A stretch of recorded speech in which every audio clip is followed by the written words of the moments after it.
Hello and welcome, my name is Woodini and today we are going to be taking an in-depth overview of the HP ProBook X360 435 G8. And I'd like to thank both HP as well as Pinnacle for sending me this unit in order to be able to give you this in-depth overview. But even though we're looking at one specific unit today, please note that there are other configurations available. Now, in order to jump straight into it, we're going to start off by looking at the design.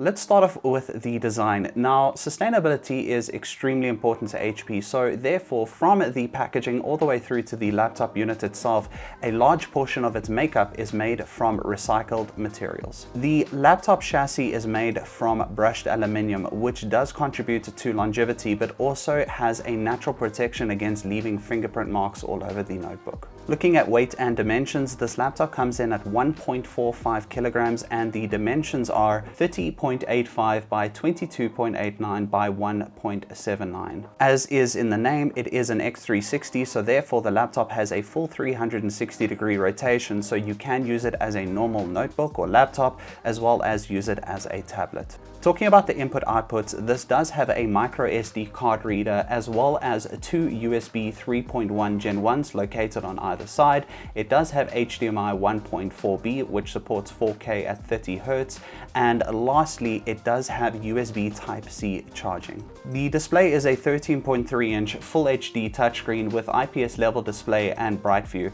It is further protected by Corning Gorilla Glass 5, as well as it is 250 nits with a 45% NTSE rating. The keyboard is spill resistant as well as very durable, but it also has backlit display for those working in darker environments.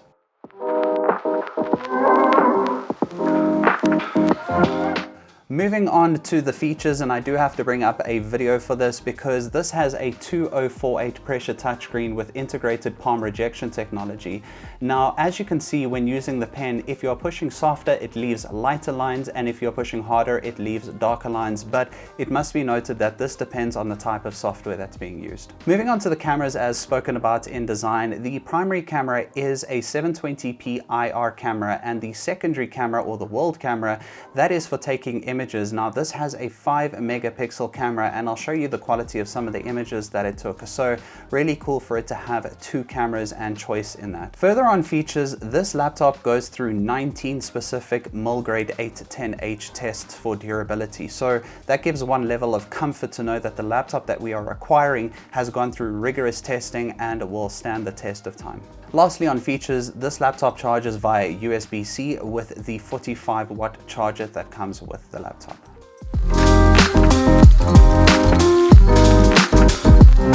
Moving on to software, this laptop does come with a full bouquet of HP software, anything from connection optimization through to noise cancellation. It also does have a self-healing BIOS, but all of the software just makes life a lot more easier in managing your computer and keeping it in a healthy working order.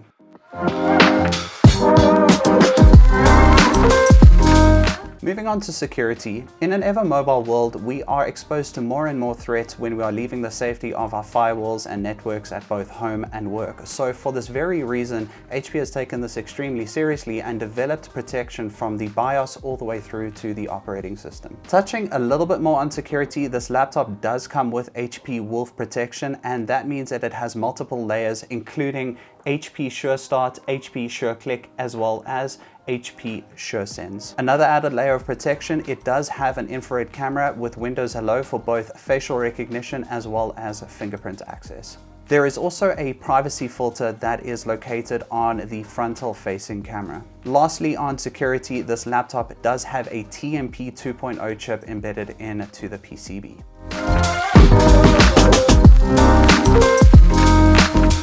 Onto specifications, and starting with the CPU. Now this has a massively powerful Ryzen 7 5800U, which is based off of the Zen 3 7nm architecture.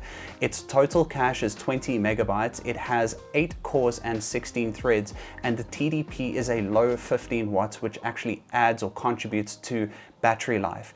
It starts off on 1.9 gigahertz and boosts all the way up to 4.4 gigahertz, which means that during low priority tasks, the battery will last longer, but it does have the power should you need it. Lastly, it does come with Radeon Vega graphics that are integrated into the CPU. Onto the RAM, this laptop comes standard with 8 gigabytes of RAM and 1 DIMM slot. Now there are 2 DIMM slots, which means you can have dual channel, and it supports up to 32 gigabytes in dual channel. So especially for those who like to use tasks or bigger documents, especially in Excel. Moving on to the battery, this is a 45 watt-hour 3-cell lithium-ion battery. Now, while that may sound small, it is a small form factor laptop. With the CPU contributing with a default of 15 watt TDP, the consumption is actually quite low and can get up to 17 hours of use before having to recharge. Also coming default is a Samsung 256 gigabyte SSD that is an NVMe SSD, which is also upgradable should you need more space. In connection, this does have a Wi-Fi 5, so 802.11 AC, as well as Bluetooth 5. Lastly, on specifications, it does have 2 speakers that are each 2 watts and does output a nice and clear sound. Low bass, but good clarity.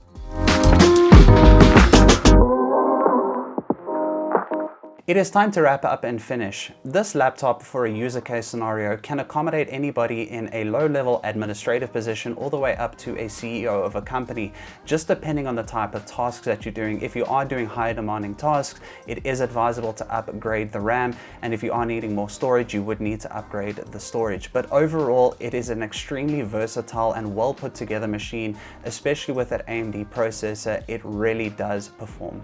There are multiple configs, each with different CPUs, different RAM, different SSDs. So if you are interested to know about all the different offerings that HP does have on the AMD SKUs, you can go to the HP website, or better, contact Pinnacle for more information through either giving them a call or sending an email through the website. Thank you so much for watching this. I do hope this was educational and you have found out a lot more about the G8. If you do have any questions specifically for me, I will be able to answer them in the comment section below. Alternatively, I will leave a couple of links where you can find extra information.